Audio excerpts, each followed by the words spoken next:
Well, this is a real treat because what we get to share with you today are the questions that you asked of us. And so instead of really doing this like a formal thing, we're just going to have an organic flow. And we might not get to all of the questions. There were 7 questions that you submitted, and they were all just so great. So what I would like to do is say anything that if you don't hear your question today, just due to time, I will write a response on our blog, okay? So it just feels like the Wim-Dinger question, one of them, is who or what is God in your opinion? So who or what is God? So who wants to tackle that one, team? Do we have all week? We do have all week. Eileen, you want to tackle that one? Sure. I would start with, in my opinion, I will start with that because that's important. There is no who. And I think that's how, as a child, I got really thrown trying to figure out what everybody was talking about. But what, to me, is God, spirit, love, abundance, substance, source, the wondrous energies around us. That's what God is to me. All of the above and much, much more. And I know one of the first kind of confusions I had coming into Unity is this concept of God is good. And you know what? But there's so much wrong in the world. And so if God is everything, all of those energies around us, and God is good, and inherently, that is a truth that I do now know and believe. And you could come tomorrow to my first class about relative and absolute, and I would help you with that, but that'd take a lot longer than we need to do here.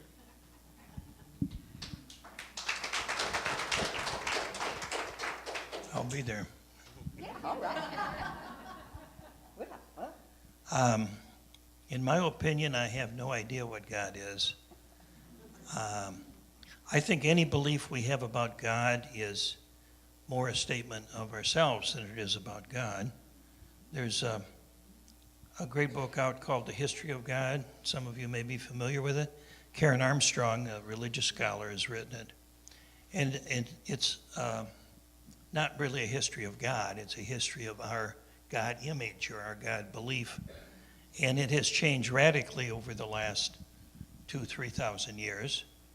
And just in my own lifetime, which is not quite that long, my particular opinion of God or image of God has changed radically. And I don't think God has changed, but I certainly have.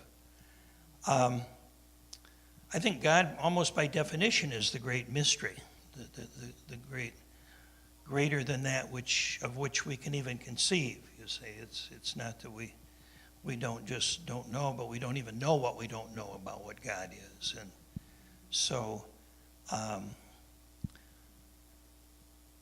it's a very interesting thing that God is the most important thing in my life, and yet I don't have any idea of what it is, you see. It's kind of like, I guess the fish has no name for the ocean. It's just what is. And so I find I don't use the word God that much, but I feel God's presence even more so, actually, because I think for me words and concepts can limit my moment-by-moment experience of God. So.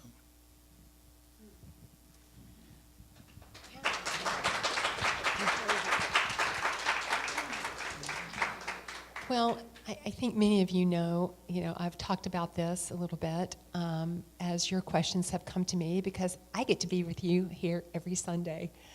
And my views of the divine have absolutely evolved. Because for me, it's the personification of God, or the anthropomorphic, giving what we call God, human qualities. I feel like that always gets us in a little bit of a pickle. So I have really moved away, as you know, my congregation. I've moved away from words like God and Spirit, simply because I know the power of embedded theology. And you all know that my background was Baptist, which I celebrate and I honor. I'm very blessed in many ways to have had the background that I've had. However, there was very much an embedded theology there. There was a man up in the clouds, and, oh Lord, I want to be in that number, and, being on the list, and judgment, and vengeful, and all that. And so for me, what I have found in just my tenure in ministry and teaching is that when we start talking about God and Spirit, for me, in my opinion, it just immediately, there's a cellular response. There can be a cellular response. All of a sudden we start looking up, please hear, there's nothing wrong. There's nothing wrong with whatever way you see the divine, however way you experience the divine. My passion is that we are the divine. That we are divine beings. We are infinite wholeness. I perceive the divine to be infinite wholeness, infinite life, infinite joy, infinite love. And it's hard for us as human beings to wrap our head around what really is infinite. So I just tend to steer away from the language of God, because the minute we start to try and define God, we limit that infiniteness. But we're just trying to understand. Our quest to understand God is our quest to understand ourselves, is what I feel. And so as we come to claim more the truth of what we are as divine beings, I feel like our definition of God's going to take care of itself. So that's my opinion.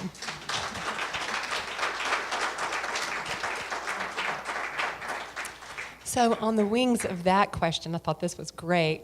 Someone asked the question, do we really have free will? And how do we know? Do we really have free will? And how do we know then? I'm staring at Robert on that one. You want to do that? Do I have free will as to whether or not I can respond? You do. Do I have a choice? You absolutely do. You do. Well, that's, as you know, one we could talk about for a long, long time. It's an interesting question. Of course, it depends on what we mean by free will, even. One of the interesting things that I think most humans would say, yes, they have free will. We assume we have free will. It feels like we do.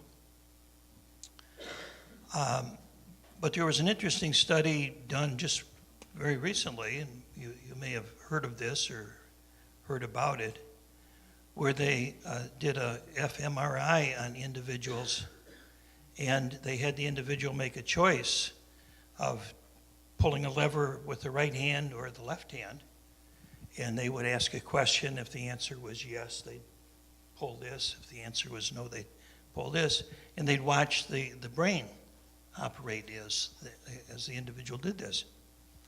And they found that the area of the brain where the decision was made fired up a full 5 seconds before the individual was aware of the decision.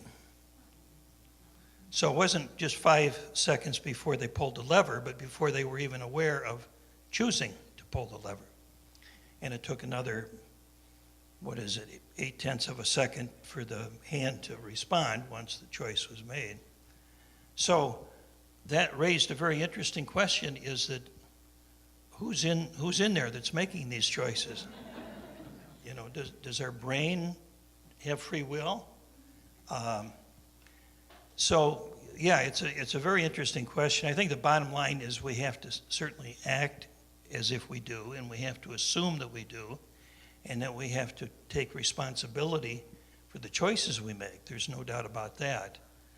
But how much of it is free will and how much of it is something else, it's really hard to say, you know. I mean, someone could say, does an alcoholic have free will?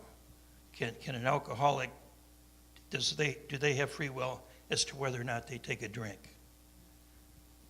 Well, yes and no. You say that addiction by definition is when we lose our power of will, or we seem to lose our power of will. And so there's a whole lot of gray areas in there in terms of when does free will emerge if we do have it? Does it come at age 5, 6, 7? You know, does it automatically turn on at age 18 or 16 or whenever we start driving the car or voting or whatever? So I don't think it's a yes or no question. I think that we have free will to the degree that we're aware. I think with more awareness, there's a greater power of choice. So I think a lot of it just depends on where we're at in our own development.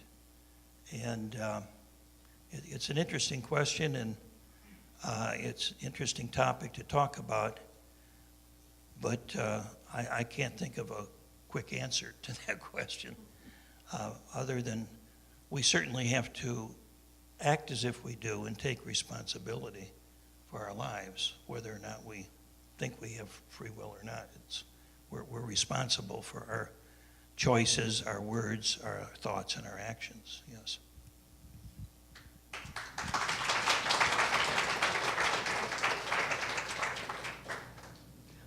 Well, my response to how do we know that we do may sound very sarcastic, and I do not mean it to be, but I think we know that we have free will because of all the messes we've made. I mean, if there was some manipulating power that when I was a little kid I thought was going to help me get A's in school, whether I studied or not, and, you know, thought maybe there was a power that could make stuff happen, then I honestly would think stuff would have happened just a lot cleaner. So I really believe that a strong indication of consciousness having free will is some of the choices that we've made.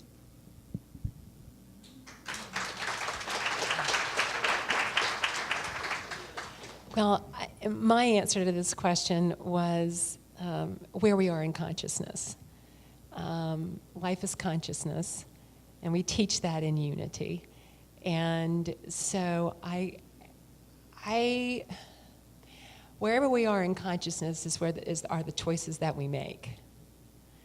And my immediate response was that, gosh, you know, we do get to be aware of the choices that we make. Otherwise, we live life in victimhood. However, you know, what came to mind for me was this old deodorant commercial, and it was probably back in the 70s, and there's this couple, and they're at a sports event, and the woman responds like, wah, wah, wah, wah. And her husband is like, you know, so it's the same event, and they're responding differently where they are in consciousness. So I don't know. I love this question, and these are the questions. This is why I love. I'm just going to go off in a little and come back. This is why I love SEE. This is why I love the classroom.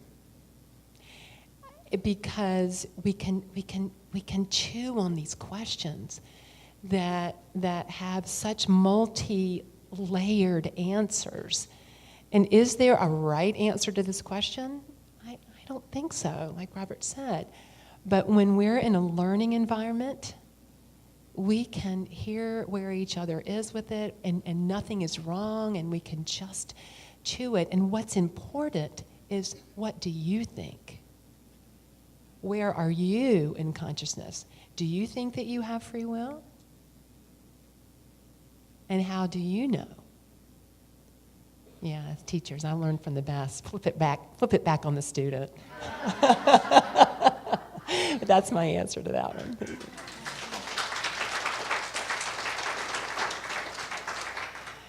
Okay. Unity teaching says we should not buy into circumstances or situations that don't reflect prosperity, wholeness, or well-being. How do we do this? Practice, practice, practice. I mean, yeah. Well, And choose to practice. yeah, and I would say I am passionate about us learning tools to put in our toolbox. And my prayer every Sunday is that you hear something that will support you on your journey that you can take into your life and practice. Because that's what I have loved about Unity. That's one of the main things that drew me into Unity. Well, a lot did. But it's practical spirituality. It's spirituality that we can really use in our life tangibly. We can practice it every single day. And so, my answer to this too is to keep learning and claiming and expressing our true nature. To keep keeping on the journey. Keep saying yes to knowing more fully the truth of what you are, because you're all so magnificent. We're all these whole amazing beings. And I feel like we're on this journey to uncover that. I mean, I don't know if you want to say rediscover, uncover, whatever. I think we're here to live knowing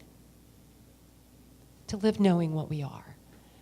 And so whatever supports you in doing that, if it's coming here on Sunday morning, if it's taking an SEE class, if it's taking a meditation retreat, mindfulness meditation retreat,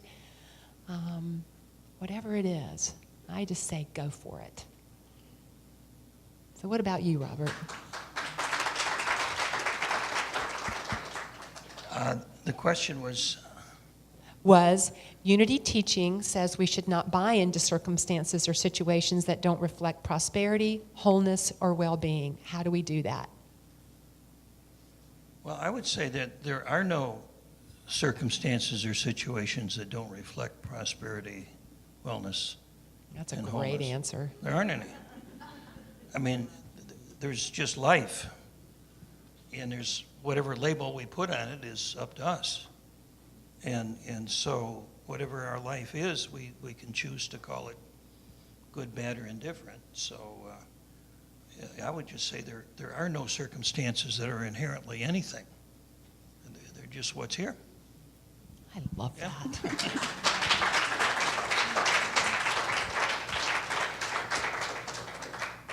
And I think if we pay attention to the kinds of circumstances that do lead us to believe otherwise and become self-observant to, there's one of my hooks, one of the things that starts leading me down the spiral path. I used to say I could go from getting my paycheck to being out scratching for bottles in the trash can in about a nanosecond if I allowed myself to choose that. So if I noticed a particular situation and was willing to catch myself in the observation at the very beginning of that spiral, because once you're headed down it, it's like a big slide. It's a little hard to stop in the middle of that slide. But at the top of the slide, you have a choice. I'm sitting at the top of the slide now. I can either go right on down it and end up in the gutter, or I can just decide, I can climb back down the ladder. I don't have to go down the slide. So I can become conscious and aware of the fact that every situation gives me that opportunity. Well, and so I'm going to put a little plug in for prayer. I am teaching Unity Prayer because what a great tool to change our minds about what we are perceiving. There is nothing more powerful to me than affirmative prayer to change our mind about what is my perception of what is happening in front of me. What is between me and seeing my life, seeing the prosperity that's overflowing in my life, regardless of what's in my bank account. What's between me and really knowing and claiming the wholeness that I am, regardless of what's showing up in my physical body. You see, that's what I love about prayer. Because prayer, the activity of prayer, is how we live knowing what's true. So, yeah. Come take prayer. All right. Okay, so finally, our last question. I just thought this was a great question. They all are. I just love them. If the absolute reality of love energy is everything, isn't all written by God, why focus on interpreting the Bible when we can simply interpret our hearts?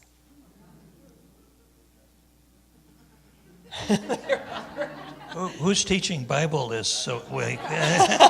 Not me. It's okay. Jane. Yeah, okay. It's Jane. So what do you have to say? Well, I mean, certainly we could simply interpret our hearts. But there's also a wealth of wisdom in all of the great world's religions, in the wisdom traditions of the world. Christianity and Islam and Judaism and Hinduism, Buddhism, and so on, Taoism. I think it would be wise to borrow on that. You see, that we do know the truth in our hearts, but it sometimes can be helpful to have an external teacher or teaching to stimulate that truth and to help resurrect it. I mean, otherwise, why come to church? Why not just stay home and meditate or whatever, you see? I think we're here to teach and to learn from each other, not in the sense that we're putting something in that's totally absent, but in our relationships with each other, in our relationship with our studies, we stimulate and we awaken that innate wisdom and insight that we have within us. So it's a process of manifesting that. And I think it's wise to take advantage of all of the wisdom that we do have available in terms of people and teachings in our world today.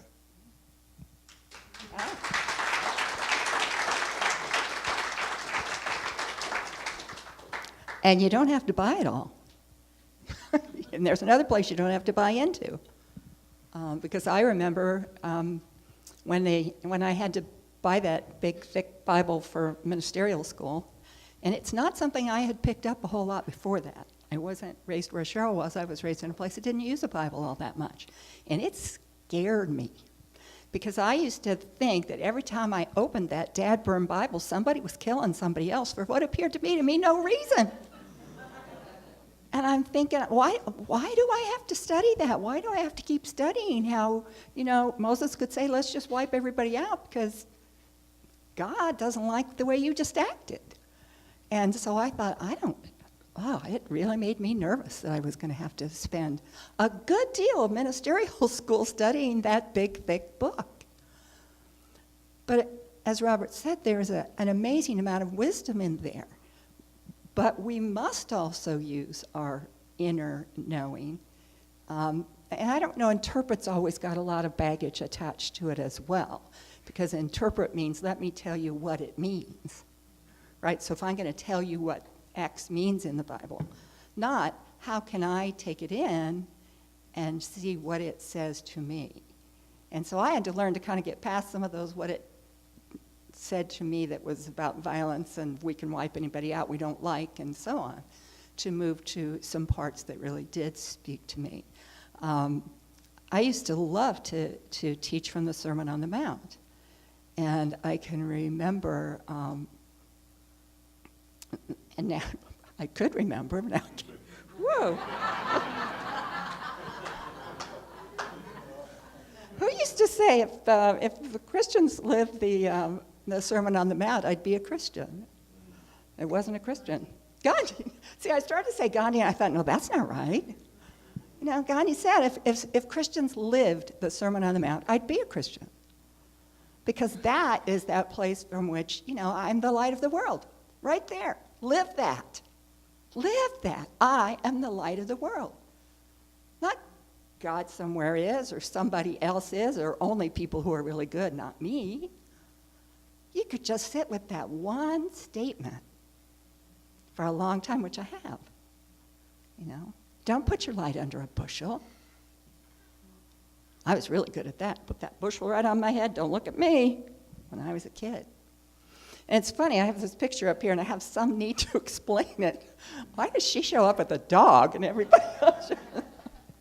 I raise guide dog puppies for Guide Dogs for the Blind. I'm on number 8. My newest one is a little fuzzy golden retriever, 10 weeks old. And you know, there are training Bibles for dogs. I mean, there are people who swear this is how you train a dog. And one of the very strong ways for many, many, many years was dogs must be subdued and taught who is the owner, and that is how you train a dog.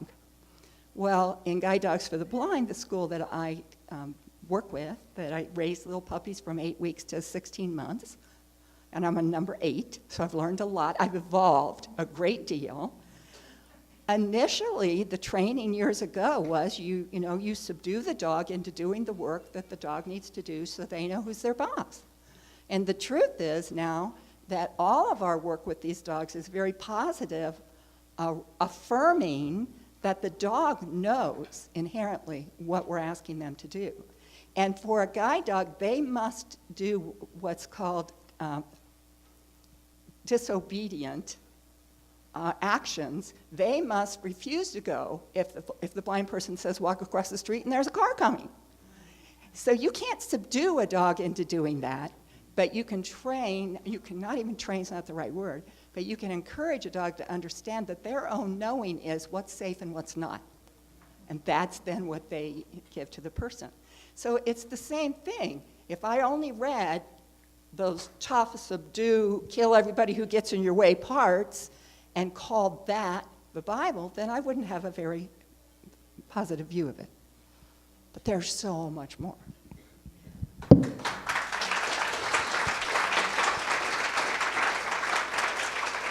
So, yes, let's give some love to these beautiful